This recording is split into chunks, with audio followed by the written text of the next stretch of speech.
Bismillahirrahmanirrahim. Assalamualaikum warahmatullahi wabarakatuh. Apa kabar anak Umi? Semoga anak Umi dalam lindungan Allah Subhanahu wa Ta'ala.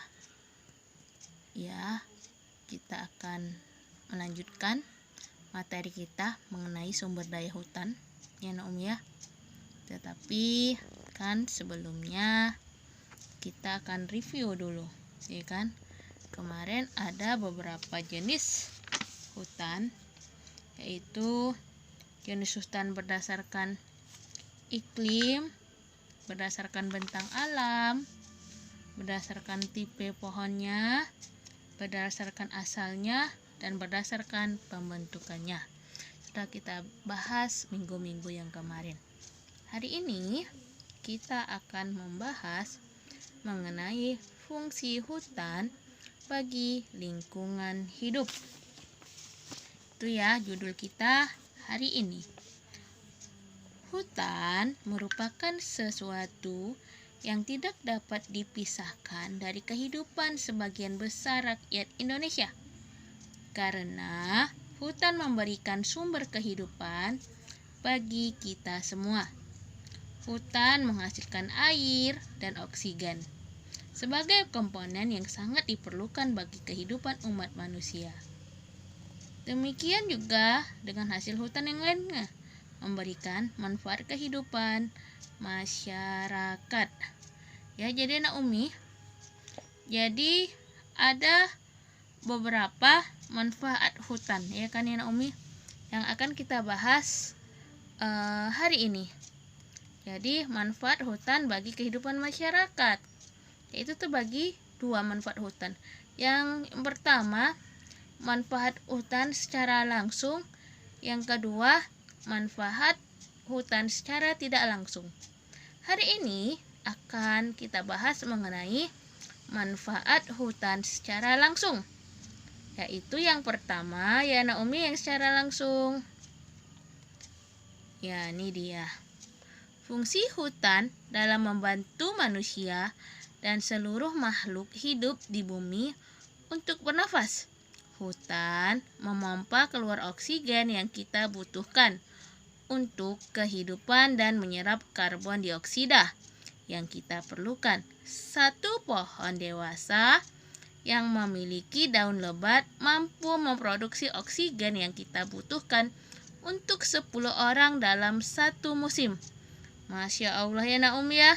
Tanpa oksigen yang dihasilkan pepohonan di hutan, mustahil terdapat kehidupan di bumi ini. Itu Allah itu begitu luar biasa kepada kita, begitu sayang kepada kita, memberikan hutan untuk mempertahankan hidup makhluk yang ada di muka bumi ini.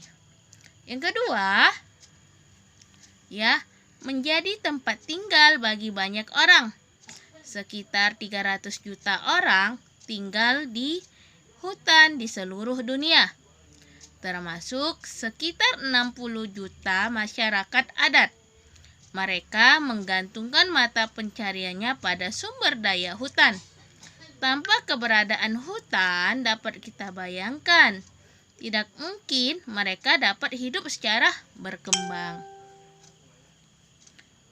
Kemudian yang ketiga, peran hutan dalam menyediakan sumber obat-obatan.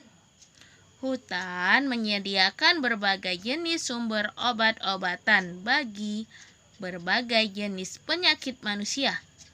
Misalnya saja hutan bakau bermanfaat dalam menyediakan antibiotik bagi industri farmasi. Hutan bakau menjadi penyedia bakteri Actinium. Ya, bakteri Actinomycetes yang diperkirakan dapat menjadi obat penyakit tumor. Ya, itu dia. Ya, salah bakteri apa?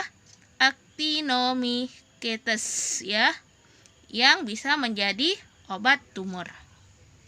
Kemudian yang keempat, peran hutan dalam menahan angin Pertanian di dekat hutan memiliki banyak keuntungan seperti kelelawar dan burung yang memakan serangga atau burung hantu yang memakan tikus. Tapi kelompok pohon juga dapat berfungsi sebagai penahan angin, menyediakan penyangga bagi tanaman yang rentan terhadap angin.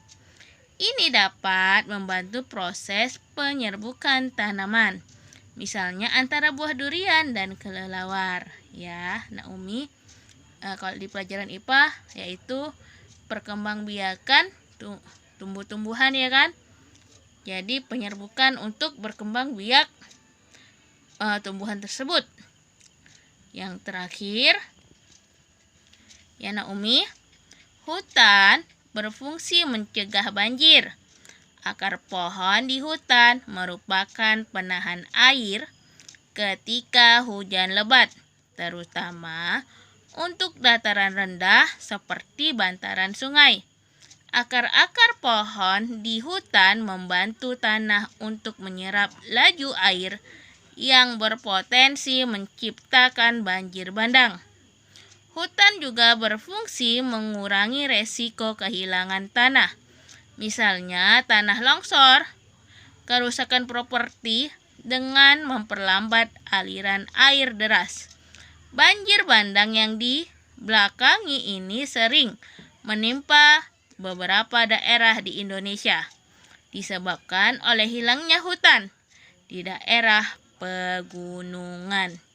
Ya Naomi, ada 5 manfaat hutan secara langsung.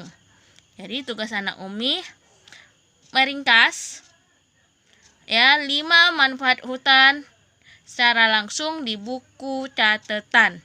Oke Naomi, sampai itu penjelasan Umi, dan Umi sudahi dengan Assalamualaikum warahmatullahi wabarakatuh.